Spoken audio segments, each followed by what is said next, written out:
सच्चिदानन्दरूपाय विश्वोपत्यादिहेतवे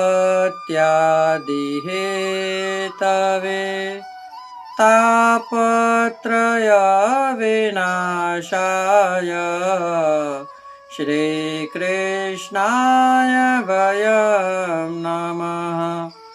पुष्टिमार्गीय सर्वज्ञ करुणारसपूरित श्रेष्ठफलप्रदाता च तस्मै श्री गुरवे नमः। जय श्री कृष्ण, राधे राधे। जय श्री वल्लभ प्रियजनों, दास का प्रणाम स्वीकार करें। आज ये दास उपस्थित है आपके सामने परम संत कबीरदास जी की कथा लेकर, भाग 2। कबीरदास जी की कथा प्रारंभ करने से पहले दास आपसे निवेदन करना चाहेगा कि यदि आप हमारे चैनल पर नए हैं तो हमारे चैनल को सब्सक्राइब करके बेल आइकन बटन को दबा दीजिए और कमेंट बॉक्स में जय श्री कृष्ण, राधे राधे, जय श्री वल्लभ लिखिए और शेयर अवश्य करिए। ये दास के नित्य प्रति आपसे एक ही विनंती होती है प्रियजनों। तो चलिए, कल तक हमने सुना था कि कबीरदास जी ने रामानंद जी को किस प्रकार अपना गुरु बनाया था, पर आज जानेंगे कबीरदास जी की दिनचर्या और उनका भगवत भाव। शुरू करते हैं आज का द्वितीय भाग। श्री कबीरदास जी जीवन निर्वाह के लिए ताने बाने से कपड़ा बुना करते थे, किंतु उनके हृदय में श्री राम जी का नाम रूप मंडराया करता था।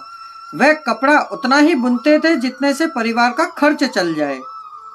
एक बार बाजार में कपड़ा बेचने के लिए आप खड़े थे कि एक साधु आपसे आकर मिले और उन्होंने बोला कि मुझे कपड़ा दीजिए, मेरे पास पहनने के लिए कुछ भी नहीं है।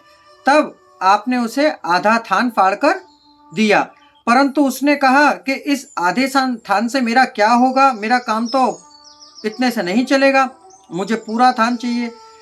तब कबीरदास जी ने कहा, यदि पूरा थान लेने का आपने निश्चय कर ही लिया तो ये पूरा थान ले लीजिए। कबीरदास जी के घर पर उनकी स्त्री का नाम था लोई, माता का नाम था नीमा और पुत्र का नाम कमाल और पुत्री का नाम कमाली। ये सभी रास्ता देख रहे थे। घर में भोजन सामग्री का अभाव था, अतः सभी भूखे थे। कपड़ा बेचकर मूल धन से सूत और मुनाफे से सामान खरीदकर आता था, उसी से निर्वाह होता था। दूसरे दिन के लिए कुछ बचता ही न था। श्री कबीरदास जी ने विचार किया कि घर में सभी लोग भूखे होंगे, खाली हाथ चलकर क्या करूं। वह बाजार में इधर उधर कहीं छिप गए। घर को क्या लेकर आते, पूरा थान का थान तो वह दान कर चुके थे। अब भगवान तो परम अंतर्यामी है, भगवान घटघटवासी है। श्री कबीरदास के सच्चे भगवत भाव को जानकर और उनके घर के लोगों को दुखी देखकर वे व्यापारी का केशव बंजारे का रूप धारण कर बैलों के ऊपर बहुत सा आवश्यक का सामान लाद कर लाए। सब सामान उन्होंने कबीरदास जी के घर में रख दिया और कहा, यह सामान सुविधा के लिए है, इससे आप आराम से अपना निर्वाह करो। 3 दिन बाद भी जब कबीरदास जी लौटकर घर नहीं आए, तब 2-4 आदमी गए और ढूंढकर उन्हें लिवा लाए। घर आकर कबीरदास जी ने सब बात सुनी कि एक व्यापारी बहुत सा सामान लाकर डाल गया है, तो उन्होंने जान लिया कि मेरे कष्ट को देखकर स्वयं भगवान को कष्ट हुआ, तभी आप श्री ने यहाँ सामान पहुँचाने का कष्ट उठाया। विचार कर श्री राम रघुवर ने मुझ पर अत्यंत कृपा की, आप परम आनंद में मग्न हो गए। उसी समय भक्तों की भीड़ को बुलाकर श्री कबीरदास जी ने सारा सामान लुटा दिया। ताना बाना कपड़ा बुनना सब आपने छोड़ दिया। हृदय में आनंद की बाढ़ आ गई। यह सुनकर ब्राह्मणों का धैर्य छूट गया। वे क्रोधित होकर दौड़ते हुए कबीरदास जी के यहाँ आए और बोले, क्यों रे जुलाहे, तूने इतना धन पाया और हम लोगों को बुलाया नहीं, और शूद्रों को बुलाकर सब धन उन्हें दे रहा है। या तो हमें भी धन दे, नहीं तो यहाँ से बाहर भाग जाओ। कबीरदास जी ने कहा, अब मेरे घर में तो कुछ भी नहीं है, आप लोग घर में घुसकर देख लीजिए। यदि आप नहीं मानते हैं तो यहीं बैठे, मैं मंडी में जाता हूँ, कुछ मिलेगा तो लाकर दे दूंगा। यह कहकर कबीरदास जी ने बड़ी कठिनाई से अपना पीछा छुड़ाया और मंडी में जाकर पुनः छुप गए। इस प्रकार उन्होंने संकट को टाला। इस समय भगवान कबीरदास जी का रूप धारण करके आए और बहुत सा धन लाए।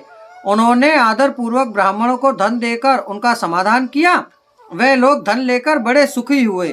इस प्रकार भगवान ने अपने भक्त की उज्जवल कीर्ति को संपूर्ण जगत में प्रकाशित किया। अब इसके बारे में भी प्रियादास जी ने एक कविता लिखी है, बहुत सुंदर कविता है प्रियजनों, सुनिएगा। बिने तानो बानो हिये राम मड रानो कहीं, कैसे के बखानो वह रति कछु न्यारी है। उतनो ही करे जामे तन निर्वाह होए, भोए गई और बात भक्ति लागी प्यारी है। ठाड़े मंडी माज पट बेचन ले जन जो, आयो मोकु देहु देह मेरी है उधारी है। लगो देन आदो पार आधे सोन काम होत, दियो सब लियो जो पे यह उधारी है। तिया सुत माता मग देख भूखे कब आवे, दबी रहे काटन में ल्यावे कहाँ धाम को। साचो भक्ति भाव जान निपट सुजान वे, तो कृपा के निधान ग्रह सोच परयो शाम को।